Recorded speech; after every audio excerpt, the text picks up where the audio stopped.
ہوئے ہم چند گز کے فاصلے پر جنت کے باغ کے قریب کھڑے ہیں. اب ان کے مزار پر یقیناً رحمتیں برس رہی ہوں گی تو انشاءاللہ ہم پر بھی کچھ چھینٹیں برس جائیں گے. جمعے کا دن ہے, رحمتوں کے نزول کا دن ہے. اللہ کریم سے دعا کرتے ہیں اللہ ان جنتیوں کے صدقے ہمیں بھی جنت میں داخلہ عطا فرما, ہمارے گناہ معاف فرما, ہمارے ماں باپ کے گناہ معاف فرما, اور صحابہ کرام کی اہل بیت اطہار کی ہمیں سچی غلامی نصیب فرما. تمام اسلام بھائی جو ہمیں دیکھ رہے ہیں وہ بھی اول آخر درود پاک, ایک بار سورہ فاتحہ, 3 بار سورہ اخلاص پڑھ لیجیے. الفاتحہ.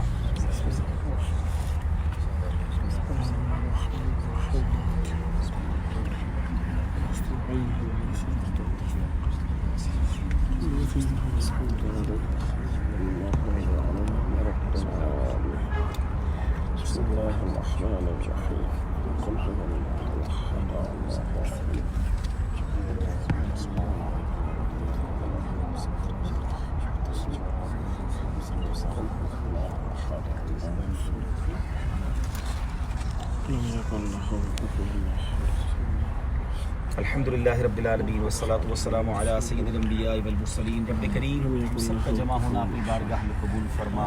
جو تلاوت قرآن کی اور ہماری زندگی میں جو ٹوٹے پھوٹے نیک اعمال ہیں نبی پاک صلی اللہ تعالیٰ علیہ وسلم کی بارگاہ میں ہدیتاً تحفتاً عقیدتاً پیش کرتے ہیں, قبول فرما. پیارے آقا کے وسیلہ جلیلہ سے تمام انبیاء کرام, تمام صحابہ کرام, تمام تابعین, تبع تابعین, اولیاء کاملین, بالخصوص سیدنا کعب بن مالک رضی اللہ تعالیٰ عنہ کی بارگاہ میں پیش کرتے ہیں, قبول فرما. شہدائے کربلا, شہدائے بدر اور شہدائے احد کی بارگاہ میں پیش کرتے ہیں, قبول فرما. اے اللہ ہم گناہ گاروں کی اس پاک دربار پر حاضری قبول فرما. سیدنا کعب بن مالک رضی اللہ تعالیٰ عنہ کے فیوز و برکات سے ہمیں مالا مال فرما. ان کے عشق رسول کا واسطہ ہمیں سچا عاشق رسول بنا دے. ان کی دین متین کی خاطر قربانیوں کا واسطہ ہم سے بھی دین متین کی خاطر قربانیوں کا ہمیں بھی جذبہ عطا فرما. ترکی میں دعوت اسلامی کو ترقیاں عطا فرما. اے رب کریم, اے رب کریم ہمارے لیے راہیں کھول دے, ہماری مدد فرما, ہمارے مددگار پیدا فرما.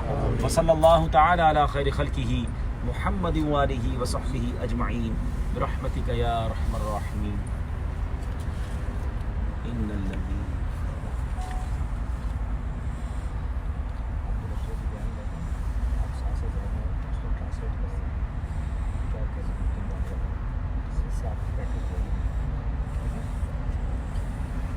یہ کیا آپ نے تحریر فرمایا؟ سورہ قصص کی 85 نمبر آیت کا ایک جز ہے.